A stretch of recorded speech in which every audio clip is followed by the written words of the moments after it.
दर्शकों स्वागत है आपका विधि से एमटी न्यूज में। मैं हूं कृष्णकांत सिंघारिया। अब देखते हैं दिन भर की खास खबरें। पूर्व राष्ट्रपति स्वर्गीय अब्दुल कलाम की जयंती पर किया गया उन्हें याद, प्रतिमा पर हुआ माल्यार्पण, विधायक सहित पार्टीजन रहे मौजूद।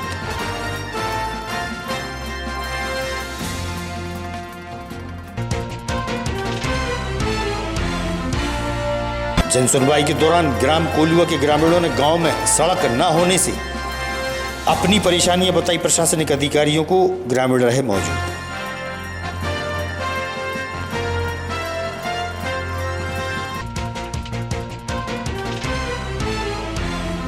और पुलिस कप्तान दीपक कुमार शुक्ला का हुआ सीहोर स्थानांतरण, नए एसपी रोहित कासवानी ने संभाला पदभार।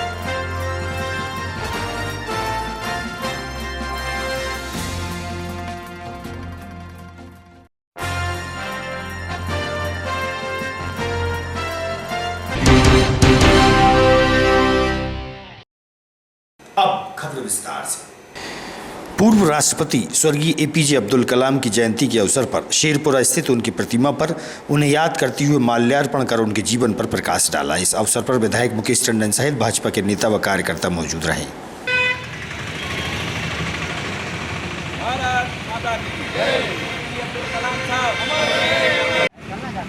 एक मिनट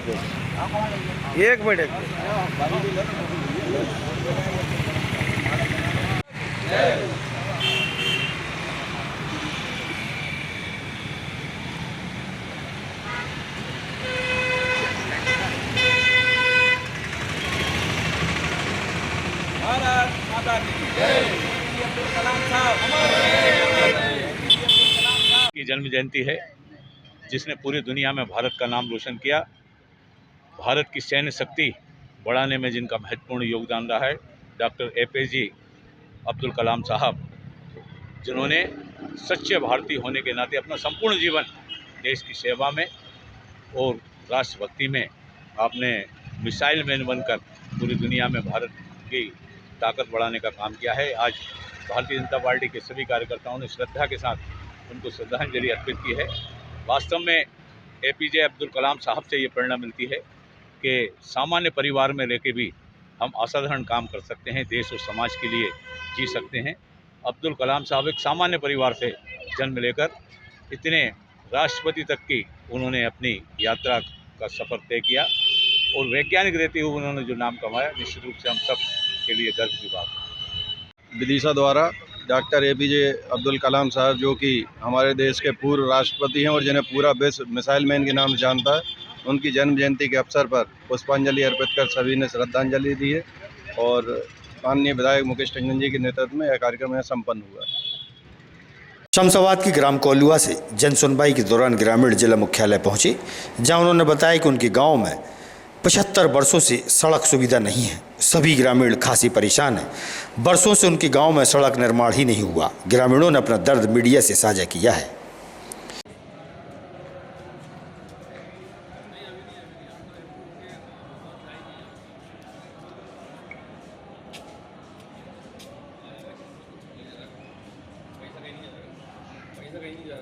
कहाँ से आए हैं आप लोग? ग्राम उमरिया। क्या मामला है आज जिला मुख्यालय पे? और रोड के लाने आए, रोड के कई बार आवेदन दे चुके हैं, आज तक कोई वो ही नहीं हुआ। हमारे यहाँ रोड नहीं है। कितना लंबा सड़क बननी है और कब से आप लोग? 5 किलोमीटर है। अच्छा, कब से ज्ञापन दे रहे हैं? वो तो 4-5 साल से रेगुलर ही हो गई। ये उमरिया कौन सी तहसील में आती है? शमशाबाद में। कितने ग्रामीण जन रहते हैं उस गांव में? 820 आबादी। 820। ये समस्या कितने सालों पुरानी व्याप्त है? हैगी, हमारे यहाँ रोड है ही नहीं है आज तक ही। आजादी के बाद भी हाँ, नहीं है। कितने साल हो गए? मतलब आजादी, आपकी उम्र कितनी हो गई? मेरी तो 50 साल से परेशान चल रहे हैं। आपका कृष्णपाल यादव, कहाँ से आए हैं? ग्राम पंचायत कोलुआ, ग्राम उमरिया से। क्या मामला है आज जिला मुख्यालय? हमारे गांव में अभी तक रोड नहीं डाला पाया, तो रोड की समस्या को कई बार आवेदन दिया। कलेक्टर साहब एक बार मिले नटीरन में, वहाँ मैंने आवेदन दिया है, लेकिन कोई निराकरण नहीं, सुनवाई नहीं हो पा रही है। अच्छा, कितने कलेक्टर को ज्ञापन सौंप चुके हो गया? एक बार जिला सीओ को भी दे के गए थे। लगभग कितने कलेक्टर हो गए उनको ज्ञापन? तीसरे साहब हैं। 3 कलेक्टर जी। नहीं बन पा रहा रोड। कोई आज तक देख भी नहीं गया, बनवा दूर कोई पूछ भी नहीं गो। लोकसभा चुनाव में हमने चुनाव का बहिष्कार किया संपूर्ण गांव ने। हाँ जिला सीओ साहब ने आश्वासन दिया कि मैं डलवाऊंगा रोड, आप वोटिंग कर दो। सब गांव ने वोटिंग कर दी, लेकिन कोई फिर भी कुछ नहीं हुआ। कोतवाली में पदस्थ पुलिसकर्मियों द्वारा 2 दिन पूर्व मेडिकल स्टोर संचालक के साथ मारपीट का मामला प्रकाश में आया था। पीड़ित के साथ परिजन एडिशनल एसपी के पास पहुंचे और अपनी बात रखी।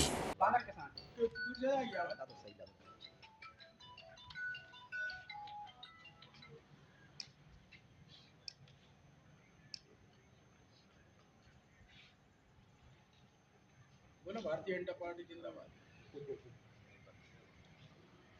मेरा नाम उपेंद्र तिवारी है। कहाँ रहते हैं? मैं मुखर्जी नगर में रहता हूँ। जी, किस बात की शिकायत करने के लिए आए हैं? जी, मैं कल रात में 11:30 बजे अपनी दुकान बंद करके कर्मचारी को छोड़ने डंडापुरा साइड जा रहा था। कहाँ की दुकान है आपकी? मेरी मेडिकल की दुकान है। कहाँ पे? ये अपने नए मेडिकल कॉलेज के सामने। फिर क्या हुआ? तो मैं जा रहा था, मैं पीछे से एक राघवेंद्र और सचिन सोनी नाम से 2 आए पुलिस वाले। उन्होंने मेरी गाड़ी रोकी।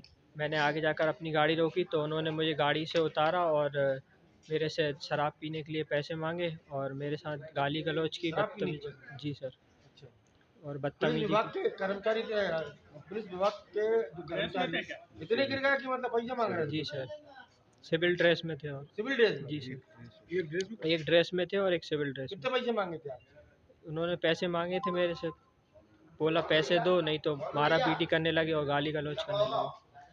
फिर मैंने मेरे पापा को फ़ोन लगाया तो पापा वगैरह ताऊजी वगैरह आए तो इन्होंने उन लोगों के साथ भी हाथापाई की और उनसे भी बदतमीजी की।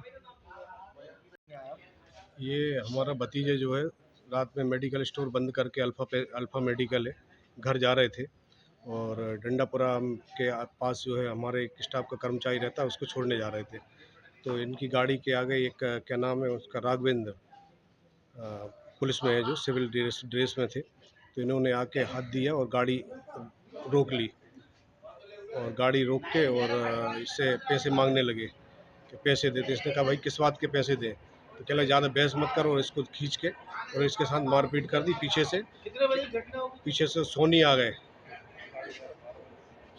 11:30 के आसपास की घटना सोनी है। कौन? सोनी, सचिन सोनी जो है वो भी कांस्टेबल है। हाँ, वो वर्दी में थे। तो उन दोनों ने फिर जैसे हम लोग पहुँचे ना तो हमारे साथ भी उन्होंने मारपीट की और फिर इसके बाद हम लोग टीआई साहब भी मौके पे आ गए। तो हम लोग साथ में थाने चले गए और 11:30 से लेके हम लोग करीब 3:30-4 बजे तक थाने में रहे और हमने बार बार निवेदन किया कि सर ये लोग बहुत भयंकर ड्रिंक करे हुए हैं, इनसे खड़े होते भी नहीं बन रही, इनका मेडिकल कराओ। मगर उनके मेडिकल पर किसी ने ध्यान नहीं दिया और स्टाफ के लोग उनको उल्टियाँ कराते रहे बाहर बिठाल के, बार बार मतलब पानी पिला पिला के उल्टियाँ कराते रहे। अब इसके बाद कब मेडिकल कराया कब नहीं कराया, 4 बजे के बाद हम लोग घर आ आज गए। किससे शिकायत की आपने? आज हमने एडिशनल एसपी साहब से शिकायत की है। क्या आश्वासन मिला है? अब आश्वासन उन्होंने कहा है कि हम सख्त से सख्त कार्रवाई करेंगे। तो हम भी यही चाहते हैं कम से कम कि ऐसे लोगों को बहुत पनिशमेंट मिलना चाहिए ताकि आगे क्या इस तरह की घटनाएं ना हो, क्योंकि अगर पुलिस ही रक्षा की भक्षक बन जाएंगे तो फिर जनता कैसे सुरक्षित रहेगी। कोरोना काल में 7 वर्ष पूर्व पत्नी की मृत्यु के बाद से लोकेश शर्मा श्री हरि वृद्धाश्रम में सेवाएं दे रहे हैं। वृद्धाश्रम में वृद्धजनों की सेवा कर रहे हैं, अपने आप को सेवा में लगा दिया है।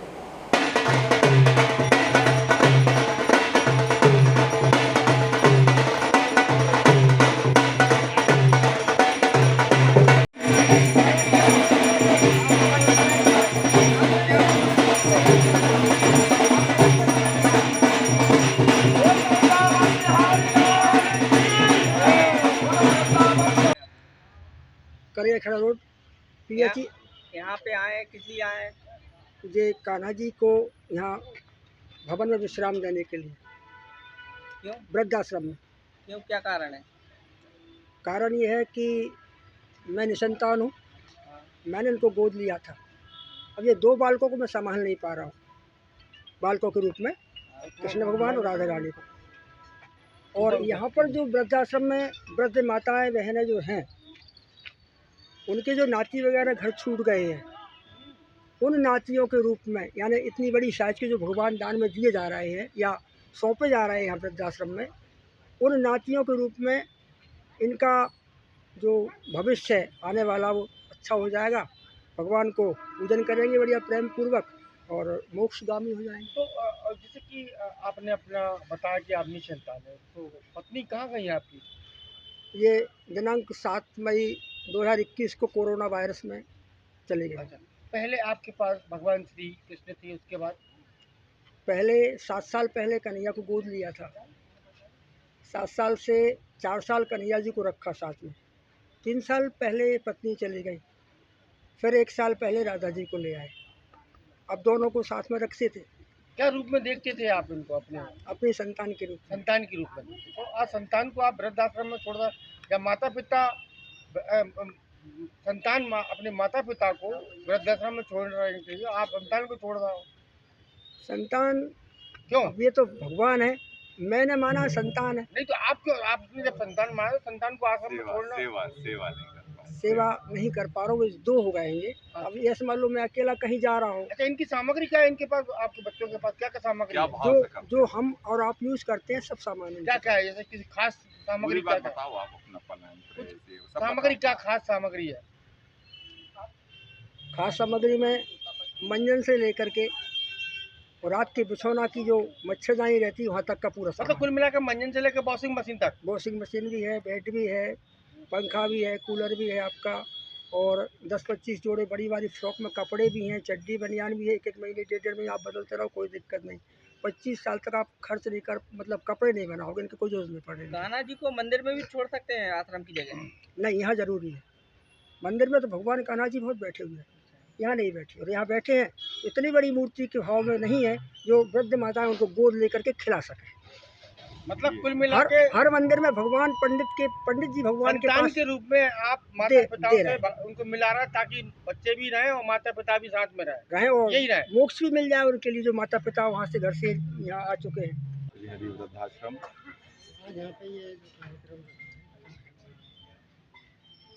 आज हमारे वृद्धाश्रम के सारे बुजुर्गों के गोद में खेलने के लिए उनके लाला भगवान कृष्ण यहाँ पर विराजमान हुए हैं।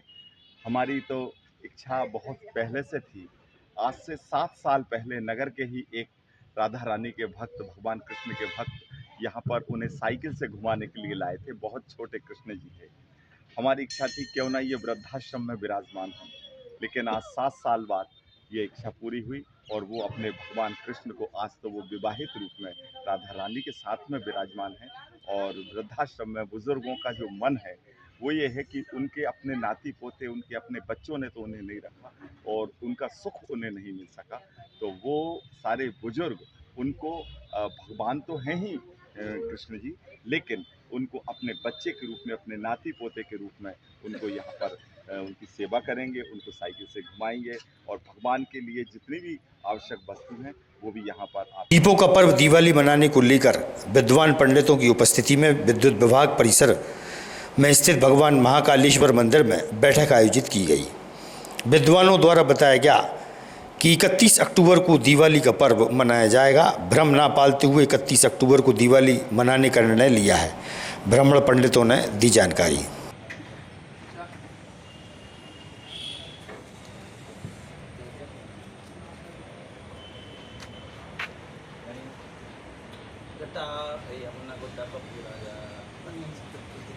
रात्रि का महत्व, इसलिए कुछ तिथियां काल व्यापनी मानी गई हैं जिनको रात्रि में ही मनाया जाता, उनका उदय तिथि से कोई संपर्क नहीं रहता।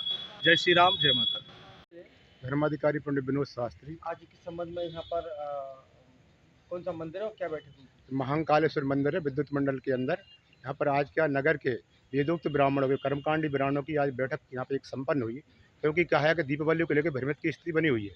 कुछ लोग कह रहे हैं 31 अक्टूबर को, कुछ कह रहे हैं क्या 1 नवंबर को।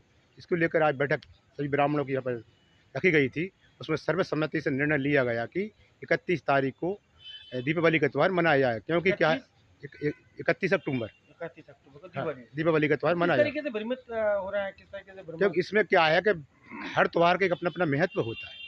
दीपावली की त्यौहार जो मनाया जाता है उसमें प्रदोष व्यापनी तिथि, और क्या है इसमें अर्धरात्रि तिथि ली गई है, इसमें निषाद व्यापनी तिथि ली गई है इसमें। तो इसमें क्या है कि 31 तारीख को जो है प्रदोष व्यापनी तिथि और निषिद्ध व्यापनी तिथि अर्धरात्रि के समय 31 तारीख को है।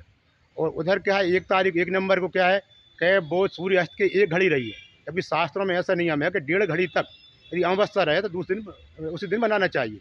और इसमें क्या भ्रमित हो रही, कुछ पंचांगकारों दी है 31 दे रहे हैं, कुछ पंचांग का 1 दे रहे हैं। इसका देश के अंदर कब मनाई जाएगी? देखो देश के अंदर क्या है कि अब धर्मशास्त्रों का निर्णय ये है कि 1.5 घड़ी, कुछ विद्वान 1 घड़ी मानते हैं, सूर्य अस्त के 1 घड़ी या 1.5 घड़ी तक अमावस्या है तो उसी दिन मनाना चाहिए। पर हर जगह सूर्य उदय अलग अलग है और सूर्य अस्त का अलग अलग है। इसी कारण क्या है कहीं एक तारीख को मना सकते हैं, पर क्या 90% शास्त्रों के मत के अनुसार 31 तारीख को ही मना सकते हैं। जैसे 31 तारीख को विदिशा अकेले दीपावली मनेगी, पूरे देश में मनेगी? नहीं, अब क्या है कि सूर्य अब कहाँ का पंचांग बना हुआ है और सूर्य अस्त कितने बजे हो रहा है, सूर्य उदय कितने बजे हो रहा है, वहाँ से ली जाएगी इनके लाने। पर जैसे कभी काशी में मेरी बात हुई, काशी में वो 31 तारीख का ही निर्णय लिया गया, भोपाल में 31 तारीख का निर्णय लिया गया। मैं संजय शास्त्री श्री सिंहवाहिनी मंदिर जेल रोड विदिशा का पुजारी हूँ। देखा जा रहा है कि दीपावली को लेकर भ्रम की स्थिति निर्मित हुई है। दीपावली को लेकर के बड़ी भ्रम की परिस्थितियाँ चल रही हैं। कोई लोग कह रहे हैं 1 तारीख को, कोई 31 तारीख को, लेकिन 31 तारीख को ही दीपावली मनाई जाएगी। दीपोत्सव 31 तारीख को इसलिए मनाया जाएगा क्योंकि अमावस्या का प्रवेश 2:57 पर हो गया है और कुछ तिथियाँ काल व्यापनी होती हैं, जैसे शिवरात्रि हुई, दीपावली हुई, नवरात्रि हुई, जो काल व्यापनी तिथियाँ हैं।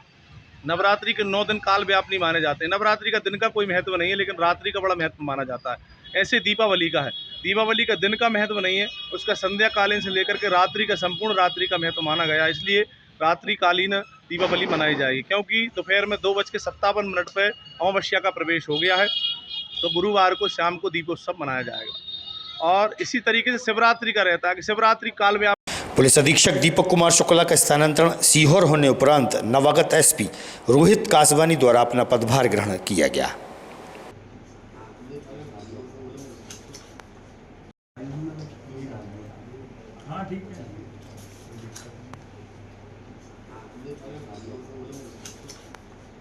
आज की खबरों को देते हैं पर विराम। आगामी खबरों के लिए आप देखते रहिएगा विदिशा EMT न्यूज। नमस्कार।